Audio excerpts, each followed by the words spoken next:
نبی باندې لعنت لعنت شابه شما گستاخ نبی باندې لعنت لعنت شابه شما څوک چې توهین نبی کوي هم دوی دهشت گردی کوي څوک چې توهین نبی کوي هم دوی دهشت گردی کوي هم دا د امن و سکون قاتل دی هم دا د امن و سکون قاتل دی کړی لعنت شما اوس داسې دور ته موږ پاتې شو چې داسې عجیبه ګستاخیانې کېږي نو په دغه سلسله کې موږ تاسو نن په دې نیمه ورځ باندې راوویستی چې زموږ مسلمانان وروڼه چې د دې دپاره کوم احتجاج کوي په هغې کې به ورسره تاسو هم شریک کېږئ او زموږ د خپل طرف نه دا احتجاج دی او زموږ به دا اختر به زموږ اختر نه وي دا غم دی زموږ د کورونو نه جنازې اوچتې شوي دي موږ نه په اختر پوهېږو نه په مانځه پوهېږو نه په بله خوشحالي باندې پوهېږو تر هغه وخته پورې چې څو حکومت وخت دغه پلیت انسان را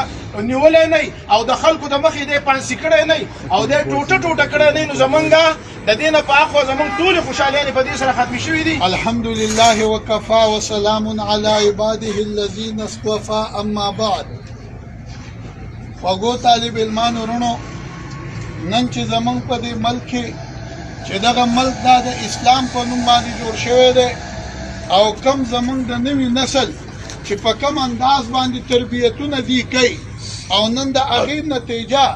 هغه دا ده چې په سوشل میډیا باندې د رسول الله مبارک د صحابه کرامو متعلق داسې قسمه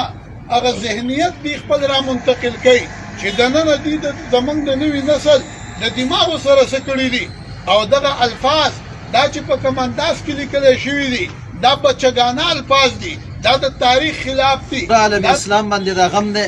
هغه غم د جناب رسول الله صلی الله علیه وسلم په شان کې ګستاخي شوې ده داسې نازیبه الفاظ دا لوستلی شوي دي او هغه لیکلی شوي دي چې هغه الفاظ زمونږ او ستاسو په ژبو باندې راتلل د هغې دوهراول او د هغې ویل مونږ مناسب نه ګڼو دا ګستاخي ده دا زمونږ ستاسو په سوشل میډیا باندې دغه نشر کېږي او پوره عالم اسلام دا ګوري. گستاخ نبی باندې لعنت لعنت شابه شما گستاخانہ خاکی جوړ کړي د امن آزادۍ چغې وهي گستاخانہ خاکی جوړ کړي د امن آزادۍ چغې وهي آزادی نه دی سازشتې دي ټیرورسټ الکفار لعنت شابه شما آزادی نه دی سازشتې کړي دهشت گردي کفار لعنت شابه شما گستاخ نبی باندې لعنت لعنت شابه شما گستاخ نبی باندې لعنت لعنت شابه شما یا رسول الله ستاسو په عزت کې زمون عزت ده ستاسو په عظمت کې زمون عظمت ده یا رسول الله ستاسو شان او عزت دفاع لپاره مونږ د خپل مال او حال او د اولاد نه درتیر یو مونږ ته د هر سنه ستاسو د شان او عزت دفاع ضروری ده یا رسول الله ستاسو احسانات په مونږ ډیر دي ستاسو یو احسان هم پوره کولی نشو خو که ستاسو شان کې څوک ګستاخي او بې ادبي وکړي سر به ترې قلم کړو زمونږ ژوند او مرګ محبت رسول کې دی خلک د اکسیجن نه ساه اخلي مونږ خو ساه هم محبت رسول کې اخلو مونږ یو ذره ګستاخي هم برداشت کولی نشو ای مسلمانانو مونږ خپل ناموس لپاره هر قسم قرباني ورکوو لیکن ناموس رسالت باندې خاموشي د غیور او شاندار او وفادار پیغمبر صلی الله علیه وسلم سره جفا ده لږ سوچ وکړئ که عمر فاروق ژوندی وی ستاسو دا مجرمانه خاموشي لیدلو سره به یې په تاسو حد جاري کړی وی ای مسلمانانو که دا ګستاخان مو واصل جهنم نه کړل